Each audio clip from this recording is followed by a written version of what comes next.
This is working, but I'm going to talk to you a little bit about video games. And the challenge that I've been presented with is to try and give you my take on the question, can Portugal become a player in this very exciting industry? All right. All right. So most of you, I know you have preset ideas of who video gamers are and who develops video games. I know that in most of your minds, this is the image that you see, or even worse, I'm just trying to be nice here. So I just want to tell you that most of you are wrong in your assumptions, and I'm going to briefly show you some examples of people that are currently playing video games today, and you'll see that it pretty much covers everyone. No? Okay. So we'll see that kids will always play video games. No. The other one, if it works. Yeah. So kids play video games. They've always played them, and they will always enjoy playing them. Families, surprisingly, are now using video games as a way to spend quality time together. And I think that video games are now replacing the board games that families used to play together. Parents, and especially fathers, are now using video games as a bonding tool to spend time with their kids and enjoy some time together, and also overcoming challenges together, which is always an interesting experience. Friends are bringing video games into their parties, and there are a lot of good party games out there that people can really play together. And seniors, curiously, seniors are now playing video games as a way to exercise their minds and also their bodies, if you're playing with a Wii, for instance. And they're also using it to diminish the generation gap between themselves and their family members and their grandkids. And now I'm going to talk to you a little bit about a new group of gamers that may come as a surprise to you. Works? Okay, so this is a new group of gamers that probably most of you don't imagine these people playing games. This is a group of women that really personify a group of people in 35, 55 years old that are now discovering games and starting to have really fun times playing them. This group of ladies, they call themselves the Big Fish Babes, and they have allowed me to share their story with you. They've met online while playing video games developed by Big Fish Games, and they are now the best friends, and they are the support group of each other. And video games have really transformed their lives because Big Fish Games now consults with them to develop their own games. And we as developers are also invited to meet them once a year and ask them all the questions we want to know about what to do and what not to do in the games they really want to play. So you can see that not only they're having fun playing games, they're having fun helping developers create games. So we saw from the pictures that video games are now mainstream, and everyone is playing them. Even if you're playing on your cell phone, you're a gamer. If you have played some card game on your computer, you're a gamer. But video games are a lot more for people that play them today. They are a way to socialize if you bring in people to your home to play together, or if you just go to Facebook and play Farmville or Mafia Wars or something like that. Video games are now, from what we could see with the Big Fish Babes and other people like that, they're an escape from reality and from our current problems in our lives. They are a way for us to get home and unwind from after a very stressful day. And video games, when you play them, they make you travel through a whole range of feelings and emotions, and they give you challenges, and they empower you. They give you a sense of empowerment when you really are able to beat the game. That is a very, very interesting feeling that most gamers will tell you that when you beat a game is almost as a sense of invincibility. And games today are so immersive and so realistic that they can allow people to explore situations that they never thought they would explore in other ways. So bottom line is that today video games are fun and everyone is playing them and everyone really wants to get a piece of this market. So it is fun to play games. It is fun to develop games, of course. But all the companies that work in this market are for-profit companies, and we also need to look at the market and the market numbers and to see if we can get a piece of this market. So the Entertainment Software Association has released some interesting numbers, and they estimate that our industry in North America alone will generate during this year around 20 billion in revenues.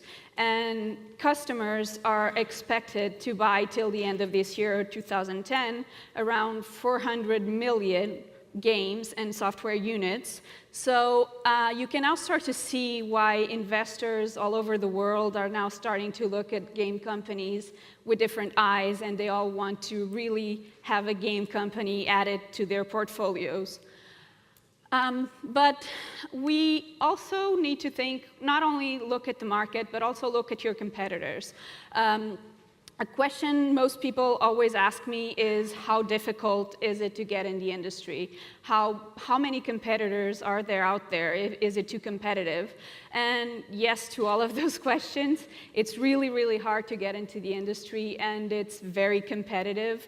And Game Dev Map tells us that there are around 1,100 development studios worldwide, but these are only the ones that are certified and they are registered with them. If we go into the market, really, it's double or triple that. So you can start imagining how competitive it is. I'll tell you the feeling that we have as game developers that are located in Portugal. We pretty much feel that we are swimming with the sharks, and it's very true. We are 4 or 5 professional studios in small little Portugal, trying to make ourselves seen and heard all over the world, and trying to place Portugal in that map that we saw. And I can assure you that it's not an easy task. As a country, we have a lot going for us. We are very passionate people overall, and we have a lot of gamers in Portugal that really are willing and able to run the extra mile and make this country successful in terms of game development. We still have very competitive prices in terms of man rates when we compare to North America or to other countries in Western Europe. But if we compare to Eastern Europeans or to Asia, then there is something that we need to be careful about, because if you're not competitive in price, if you don't have a history of technology development, then you need to excel in other areas. So as a country, and as a people, we're good with languages, so that makes it a lot easier for everyone that works with 100% international customers to really make your company noticed. Another thing that is completely true in Portugal, and that we are now starting to see, is that we really have good technical education in terms of programming specifically. We're still lacking on other areas, and I'll tell you later, but in programming, we really are excelling. In terms of artists, we really have good artists. That the good part of it is that we are very westernized in terms of our culture and vision, so that makes it helpful when developing games for American countries and European countries. And also, as a people, we are flexible and we adjust easily to most situations, so that makes it a little easier, not easy, but a little easier for us to make it successful in this area. But we know that we have a lot going for us. but also there is still a lot to be done, and we're still lacking on a lot of areas to being able to swim with the sharks. So we really need to work together to change the image the Portuguese investors have towards the game industry, and specifically towards game developers. We need, as all startups, we need to have more access to funding. It is the cornerstone of any startup, is access to funding and investment. We need to have more specialized education, specifically in games. I cannot tell you how difficult it is to find the human resources to work in certain areas of our company. We need to be able to attract international talent, because if we have unexperienced teams, then we need to bring in someone that really knows what they're doing and helps us mitigate the lack of experiences that we have. Also, very important, we need ambitious entrepreneurs, but people who are really, really ready to take the risks and run the extra mile, like I said, and be willing to be held accountable for their actions. We need people with business vision and not just the dreamers that are a lot of those in the game industry. And we need to find a good balance between Fado and Samba, because Fado is not doing anything for us anymore in terms of mental perspective, and Samba is also a little bit too much for us. It would be a huge step. So let's find a balance, and I think we'll be okay.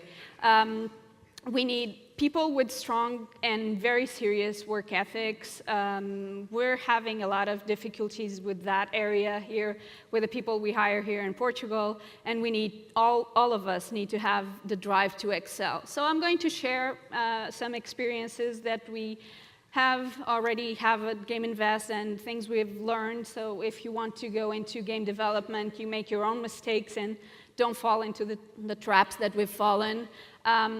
Don't pull all the eggs in the same basket. You need to diversify in terms of platforms and in terms of game content. Prototype, prototype, prototype. Do not invest in full game development before you have a good prototype and you send it to the market and see how they feel about it. You also need to start thinking that all of your games will not be AAAs or extremely successful games, especially the first ones. You need to find your audience, learn as much as you can about them, and only then start developing your game. You need to, what else do we have? You need to network as much as you can. Go to international events, meet as many people as possible, and be persistent. Persistent will pay in the end, and always learn from rejection. People reject your game, ask why, and then use it in development of your next project. So, and one thing is we're learning the joys of crunch time. Most of you don't know what crunch time is. Crunch time is when you have to work very, very, very late before delivering a milestone. And when you have more than one project at the same time, as we do at Gameinvest, we currently have 5, you can expect to work extremely late, at least once a week before delivering a milestone, and have your pizza budgets ready, because they're going to be the only thing to motivate your team to work till 5 o'clock, 6 o'clock in the morning. And so going back to the initial question, if I think that Portugal can become a player in the global market, I think, yes, indeed we can, if we all work together and if we really are persistent and are ready and determined to overcome the brick walls that will show in your path throughout your journey. And I'd like to end with a quote from a very inspiring man that Dr. Randy Pouch said about the brick walls. He said that the brick walls are always there for a reason. They're not there to keep us. They're there to give us a chance to show how badly we want something, and they're there to keep out the ones who don't want it bad enough. Thank you.